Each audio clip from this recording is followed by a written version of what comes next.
जुबान दिखाएं। हेलो।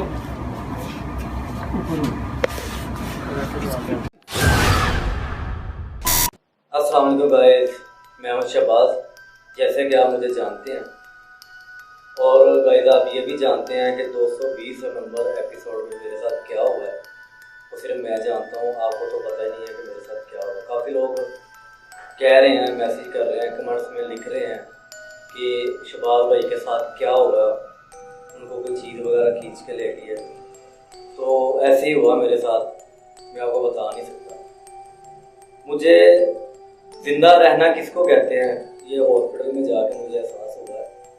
मैंने बहुत ही अपने आप को मैंने ना पत्थर कर लिया हॉस्पिटल में जाकर, और बड़ा कुछ सोचा मैंने कि अचानक से ये मेरे साथ क्या हुआ है।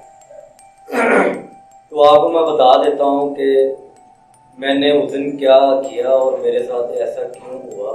आपने जैसा कि देखा कि 220 नंबर एपिसोड में वो चीज़ आई और पीछे से मुझे पकड़ा और खींच के ले गई, और इसकी इतनी रफ्तार थी, इतनी खौफनाक आवाज़ थी कि मुझे वकास, हाँ शायद वकास था, सॉरी मैं अभी अभी ठीक होकर आया हूँ, मुझे इतना याद नहीं है। वकास था, वकास ने मना किया कि शहबाज भाई आप आगे नहीं जाओ। असद भी मुझे कह रहा था कि शहबाज वापस आ जाओ, आप आगे नहीं जाओ। तो मैंने उन दोनों की बात नहीं सुनी। मुझे ऐसे लग रहा था कि जैसे ना मुझे प्रोसेस कर दिया गया इन चीज़ में, ना कुछ मुझे समझ नहीं आ रही थी कि मैं किस तरफ जा रहा हूँ। और मैं जैसे थोड़ा सा आगे गया हूँ, ये पीछे दोनों असद और हमारा जो कैमरामैन था वकास भाई, ये मुझे मना कर रहे थे कि आगे ना जाओ। तो मुझसे ये गलती हुई है, मैं ये आपको बता देता हूँ कि जिस वजह से मैं हॉस्पिटल में तकरीबन 1.5 महीना वहाँ पे दाखिल रहा और 20 से 25 दिन जो ICU में रहा। और बस मैं आपको क्या बताऊँ, इतनी मौत के करीब से मैं वापस आया।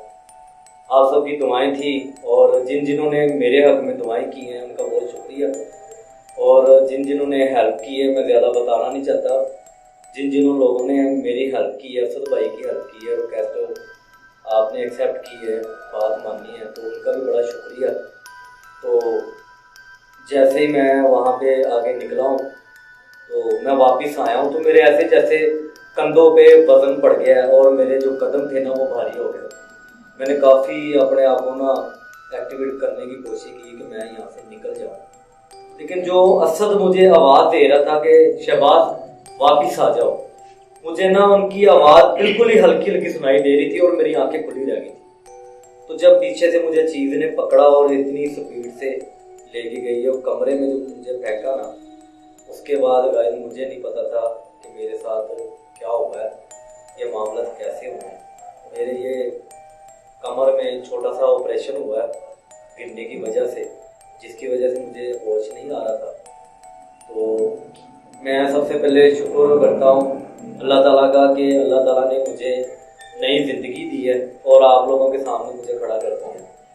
तो जब मुझे ये गाड़ी में एम्बुलेंस में लेके आए हैं तो मेरी आँख डायरेक्टली जो थी ना वो इमरजेंसी वार्ड में खुली है। तो मैं बड़ा परेशान था, मुझे ना तरह तरह की आवाज़ें आ रही थी। और गाइस डॉक्टरों ने मेरे साथ क्या किया आपने देखा ही होगा कि कुछ डॉक्टर थे मेरे सर पे बोली जा रहे थे आंखें खोलो, ज़बान निकालो।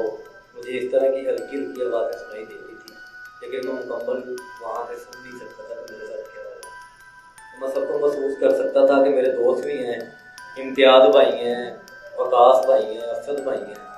मुझे इतना पता था कि ये मुझे लेके आए हैं, तो मैं बड़ा परेशान था। और मैंने एकदम से अपना ना जो कहते हैं ना कि उम्मीद छोड़ दी थी जिंदा रहने की, ये मेरे साथ मामला थे वहाँ पे हॉस्पिटल में। तो कोई डॉक्टर मुझे कह रहा था कि आँख में कुछ डाल देंगे, कोई मेरे सीने पे दाब दे रहा था, मेरे दिल को पंप कर रहा था कि ताकि इसको होश आ जाए, ये मुकम्मल ठीक हो जाए, उठ के बैठ जाए।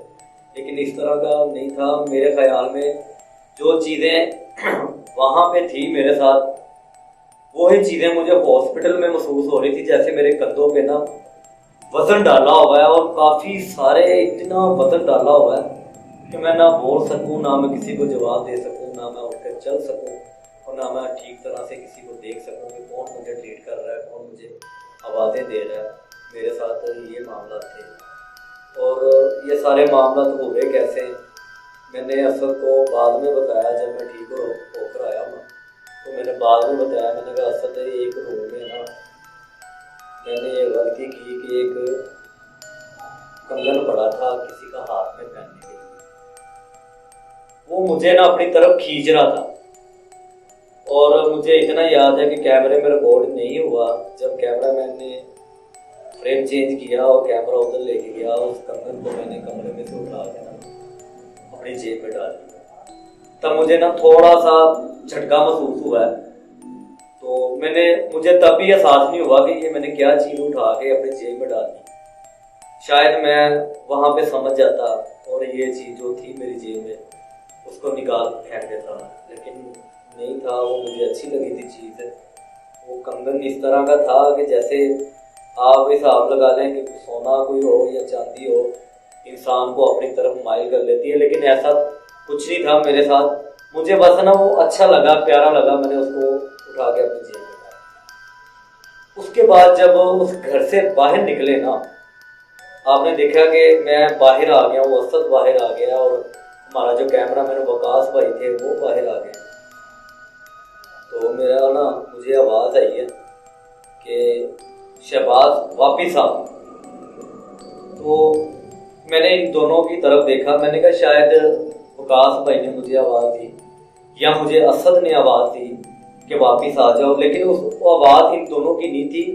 वो किसी समझ लें कि किसी चीज़ की थी आवाज़ और इतनी खौफनाक थी, लेकिन उस आवाज़ की तरफ मैं माइल हो गया था।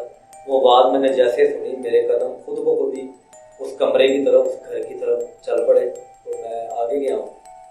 तो जब मैंने आगे से चक्कर लगा के वापस आया, तो उसके बाद मुझे नहीं पता, मेरा जिस्म भारी हो गया, मेरे कदम भारी हो गए।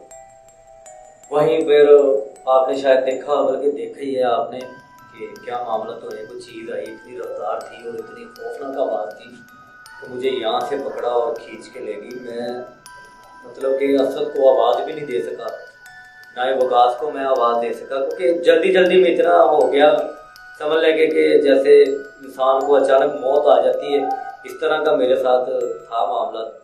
तो फिर उसके बाद जब मैं हॉस्पिटल में था तो माशाल्लाह मैं असद का बड़ा शुक्रगुजार हूँ। असद मेरा दोस्त है, मेरा भाई भी है। असद ने बहुत ही मेहनत की है मेरे पीछे, इतनी शायद उसने कभी स्टार्टिंग में शो बनाया था तभी नहीं की थी जितनी उसने मेरे पे केयर की है। मेरे घर को देखना, मुझे देखना, और तकरीबन 7 से 8 लाख रुपया मेरे पे खर्च हुआ है, जिसमें से 4-5 लाख रुपया असद भाई ने है। कुछ पैसे थे, कुछ लोगों ने मदद की। देखें, मैं बड़ी मुश्किल से वापस आया, मुझे अल्लाह ताला ने ज़िंदगी नहीं दी है, मैं कोई बात आपसे छुपाना नहीं चाहता। लोगों ने मदद की है, लोगों ने दुआएं की हैं, मैं आप सबका बहुत शुक्रगुजार हूँ। मुझे लाइक शेयर कुछ भी नहीं चाहिए, मैं सिर्फ जो मेरे साथ हुआ है मैं वही आपको मामला तो बता रहा हूँ। तो आगे क्या हुआ कि डॉक्टरों की आवाज़ें तरह तरह की मेरे साथ आनी कानों में शुरू हुई। कोई कह रहा था इसको पंप करो, कोई कह रहा था इसकी आंखों में कुछ डालो, और शायद उन्होंने मेरे साथ ऐसे ही किया, शायद आपने वीडियो में देखा होगा, और इस तरह दबाव डाला कि मेरी ना जो आंखें ना दर्द होनी शुरू हो गई। तभी मुझे नहीं पता था कि मेरे साथ ये क्या करना है। मुझे पता है कि मैं सिर्फ हॉस्पिटल में हूँ तो सबकी आवाज़ें आ रही हैं, मैं बोल नहीं कुछ सकता था। बड़ी मुश्किल से मैंने अपने आप को काबू किया। तकरीबन 20 से 25 दिन मैं ICU में रहा हूँ। तो मेरे साथ ये हुआ कि आपको तो यही पता है कि मैं शो पे जाता हूँ, काम करता हूँ, जगह पर इन्वेस्ट करता हूँ, देखता हूँ मामला क्या है, लोगों के घर में भी जाते हैं, तरह तरह के फोन आते हैं हमें। लेकिन गाइस कभी ये नहीं सोचा था कि मेरे साथ ये मामला तो होंगे। तो अक्सर ये मुझे कहते होते थे कि शहबाज भाई को मार क्यों पड़ती है, लोग भी कहते हैं और मेरे सारे दोस्त भी कहते थे कि शहबाज भाई को क्यों मार पड़ती है, ये सबसे आगे होते हैं इसलिए पड़ती है। नहीं, बिल्कुल ऐसा कुछ नहीं है। कुछ इंसान अपनी गलतियों से गिर जाता है, ठोकरें खा लेता है, तो यही मामला तो मेरे साथ हुए होते। जो मैंने गलती की ये मैंने असद भाई को रिकवर होने के बाद मैंने सब कुछ बताया। मैंने कहा सर ये चीज़ थी, मैंने जेल में डाली है और मैंने कभी भी किसी को बताया नहीं। और ऐसा ऐसा मुझे ट्रीट करते रहे डॉक्टर। रिकवर की बहुत कोशिश की उन्होंने। समझ लें कि मेरे चांस जो थे ना वो बचने के कम थे, लेकिन मुझे पूरी उम्मीद थी कि आप सबकी दुआएं जो है ना वो मेरे साथ हैं और आप लोगों ने मेरी हेल्प भी की है, असद ने भी की है। मेरे काफ़ी सारे जो दोस्त थे वो भी परेशान रहे हैं। और सबसे दुख वाली जो बड़ी बात ये थी कि मैं अपने बच्चों से दूर रहा हूँ। 1.5 महीना मैं अपने बच्चों से दूर रहा हूँ और सख्ती से मना किया था। और बेगम के साथ मेरी कोई ऐसी बात नहीं थी, कोई बस घर में बैठ के इंतज़ार ही करती थी। और हर रोज़ असद को भी फ़ोन करती थी कि भाई वो है ठीक, मेरी बात करवा दे। मतलब कि रोने लग जाती थी। बच्चे भी कहते थे पापा से बात करवाओ, जिद करते थे। ये जो सारी बातें असद ने मुझे बताई हैं। और असद भाई डॉक्टरों के साथ रास्ते में था, फ़ोन पे बात होती रहती थी। वो हर मिनट के बाद, हर 10 मिनट के बाद या 1 घंटे के बाद वो उसको बता देते थे कि शहबाज अब ठीक है, शहबाज ने ये खाया, अब बात कर रहे हैं। अभी उनके ऊपर जो ट्रीटमेंट चल रही है। और मैं जिस अवार्ड में था अक्सर मेरी रात को आँख खुल जाती थी तो मैं देखता था कि मेरी ना इस साइड पे एक टेबल लगा हुआ है और टेबल के ऊपर माशाल्लाह एक नारूनी चेहरा था, बुजुर्ग थे। वो अक्सर बैठा करते थे और मेरे लिए पढ़ाई करते रहते थे 24 घंटे। वो सिर्फ अगर वो आगे पीछे होते थे तो यहाँ वो वॉशरूम चले जाते थे, यहाँ वो वजू करने के लिए चले जाते थे, यहाँ जरूरी काम होता था। वरना वो 24 घंटों में 20 घंटे मेरे सर पे रहते थे, तस्वीर करते रहते थे। तो मैं देखता था तो मेरे आंसू निकल जाते थे कि शायद इन बाबा जी की वजह से मैं ठीक हो जाऊँ, जरूर ठीक हो जाऊँ। और गाइस ये भी बात मुझे पता चली कि ये असद भाई ने सारा इंतज़ाम किया था। और मेरे भाई थे जो असद के वो खिलाफ हो गए थे। असद को लोग बातें करने लगे थे कि आप ठीक हो, आप अपनी ज़िंदगी में सही हो, खा पी रहे हो, चल रहे हो। उस बेचारे के साथ ऐसा हुआ, यानी कि उनको इतनी बातें सुननी पड़ रही थी। लेकिन मैं कह रहा हूँ कि जितना असद ने मेरे साथ किया, जितना मेरे लिए किया, असद ने शायद कोई अपना भी ना कर सके। और इतनी पेमेंट, इतना टाइम ज़ाया किया। और असद तकरीबन घर उसका 12 बजे, 1 बजे, 2 बजे वो घर जाता था। असद के घर वाले भी काफ़ी परेशान थे। मतलब कि जो पाकिस्तान में जितनी भी फैमिली थी हमें ज्वाइन करती थी, जो हमारा देखती थी, वो सारे परेशान थे। असद भी था, मेरे सारे दोस्त थे, मेरे भाई थे, मेरे बच्चे थे, मेरी बेगम थी। और जब थोड़ी सी होश आई मैं खुद भी बड़ा परेशान था इन चीज़ों से। मैं कैसे गुजरा और 1.5 महीना कैसे गुजर गया रिकवर होने में। तो मैं उन सब के लिए दुआ करता हूँ जो पैरानॉर्मल शो करते हैं पाकिस्तान में या बाहर की कंट्री में। तो ये सब अपना इंतज़ाम करके जाएँ। इनके साथ कोई ना कोई मामला होते हैं तो अपने बैकअप एक पीर साहब रखें, तो अपना ध्यान रखें। सब्सक्राइब कीजिए और देखिए हर हफ्ते एक हिला देने वाला horror show. Bell icon press करना मत भूलिए।